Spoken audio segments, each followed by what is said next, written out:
اور فرار ہونے کے بعد اس نے بہت دور اپنے ابا سے جا کے ایک بڑی سرسبز وادی تھی، وہاں جا کے اس نے اپنا ڈیرا لگایا۔ اچھا، وہیں تبادل تناسل شروع ہوا، وہاں اس کی اولادیں بڑھنی شروع ہو گئیں، اور کچھ لوگ اس مزاج کی جو تھے وہ بھی سب آدم کو چھوڑ کے وہاں جمع ہونے لگ گئے، تو قابیل کی بھی ایک پارٹی بن گئی۔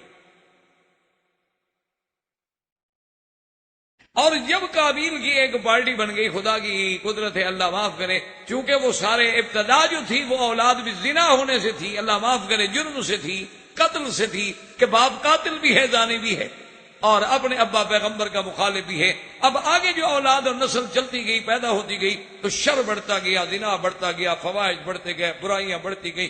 اب تو اللہ معاف فرمائے زمین میں کافی فساد اور شر، اور ادھر آدم علیہ السلام کی موت کے دن قریب آ گئے۔ آدم علیہ السلام کی عمر کتابوں کے مطابق جو ہے وہ 1000 سال ہے۔ 960 سال جب آپ کے گزرے اور ملک الموت آئے،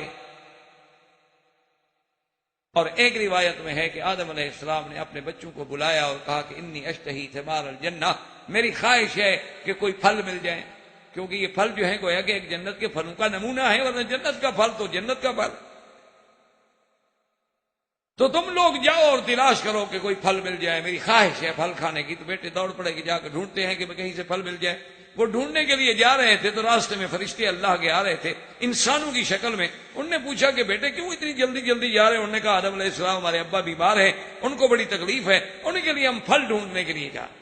انہوں نے کہا کوئی ضرورت نہیں پھل ڈھونڈ۔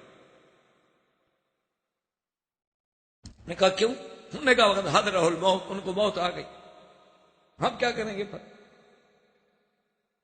اور ادھر ملک الموت جب آئے تو آدم علیہ السلام کو اللہ نے بتلا دیا تھا، چونکہ اللہ اپنے انبیاء کو بتلا بھی دیتے ہیں اور کبھی کبھی اختیار بھی دے دیتے ہیں، جیسے حضور صلی اللہ علیہ وسلم کو اختیار دیا گیا کہ ابھی آپ دنیا میں رہنا چاہتے ہیں یا ہمارے پاس آنا چاہتے ہیں۔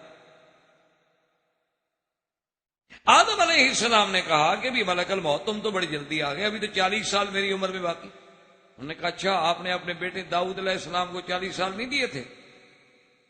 نے کہا نہیں۔ حضور نے فرمایا جہاد آدم، دیکھو آدم کر گیا، جہاد ذریت، تو اولاد میں بھی پھر انکار آ گیا، وہ بھی پھر جاتا۔ نسی آدم فنسی ذریت، آدم بھول گیا، اولاد بھی بھول گیا۔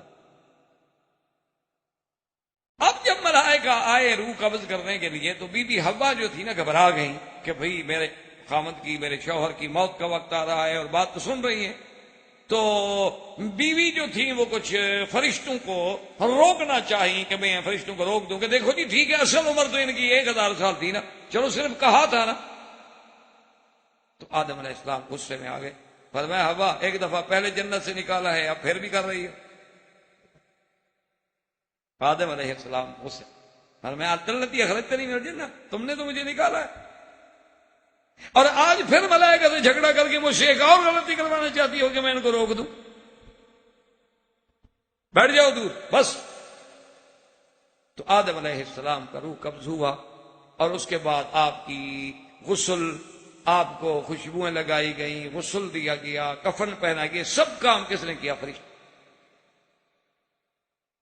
اور پھر فرشتوں نے سب لوگوں کو، کیونکہ فرشتے انسانوں کی شکل میں تھے، سب لوگوں کو جمع کیا، اور فرشتے نے کھڑے ہو کے نماز پڑھائی، فکبر اربعا، 4 تکبیریں جنازے میں۔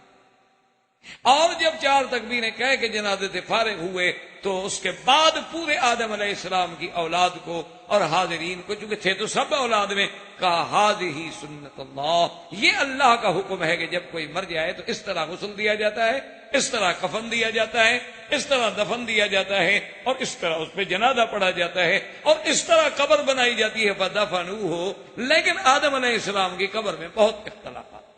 بعض لوگ تو کہتے ہیں کہ ہند میں جہاں آپ کو اتارا گیا قبر بھی وہیں میں رہے۔ آج کل بھی انڈیا میں ایک جگہ ہے جہاں بڑی لمبی لمبی قبریں ملتی ہیں، اور وہ لوگ اب بھی یہ کہتے ہیں کہ یہ اولاد آدم کی قبریں، کیونکہ اس وقت تو قد 60 ہاتھ تھا، یہ تو پھر تھوڑا ہوتا گیا ہوتا گیا ہوتا گیا ہوتا گیا کم ہوتا گیا۔ اور بعض روایات میں ہے کہ نہیں، آدم علیہ السلام کو مکہ مکرمہ کے کسی نواحی میں دفن کیا گیا، اور بعد روایات میں ملتا ہے کہ نہیں، ان دونوں کو پھر شام میں دفن کیا گیا. پہلے تو وہاں دفن کر دیا گیا تھا، لیکن پھر ان کے تابوت نکالے گئے زمن نوح علیہ السلام کے طوفان کے دور میں، اور پھر ان کو دوبارہ لے جا کے بیت المقدس دفن کر دیا. لیکن ایک موٹی سی بات آپ یاد رکھیں کہ ما سوائے الا قبر النبی محمد صلی اللہ علیہ وسلم، ما سوائے حضور سرکار دو عالم کی قبر کے کسی نبی کی قبر کے بارے میں کوئی تعیین یا کوئی پختہ روایت موجود نہیں. صرف حضور کی ذات ہے جن کی قبر مبارک کا انکار کرنے والا آدمی ایمان سے نکل جائے گا، چونکہ وہ تواتر سے ثابت ہے کہ مدینہ منورہ میں ہے.